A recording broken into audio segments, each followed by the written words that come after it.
మన బ్రతుకు ఎందుకు అవమానపరచబడుతుంది?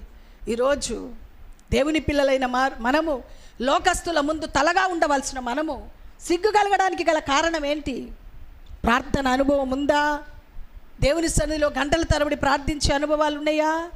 ప్రార్థన కంటే ఎక్కువగా, సహవాసం కంటే ఎక్కువగా, దైవ కార్యాల కంటే ఎక్కువగా లోక సంబంధమైన మనుషులతోనే సహవాసాలు ఎక్కువ పెట్టుకోవడానికి దేవుని పిల్లలైన వారు ఇష్టపడుతున్నారు. కాబట్టి ఈరోజు మనము సిగ్గు నొందుతున్నాం, అవమానకరమైన స్థితిలోకి మనము మార్చబడుతున్నామని ఖచ్చితంగా దేవుని లేఖనం సెలవిస్తుంది. దేవుని బిడలారా, దేవుని పిల్లలమైన మన జీవితాలలో ఈ ఉపవాస ప్రార్థన ద్వారా అవమానకరమైన పరిస్థితి ఎందుకు కలుగుతుందో ప్రభు మనతో మాట్లాడుతున్నాడు గనక వాటిలో నుంచి మనం విడుదల పొంది దైవ కార్యాలలో సాగిపోవడానికి మన జీవితాన్ని ఏం చేయాలమ్మా? చెప్పాలి సమర్పణ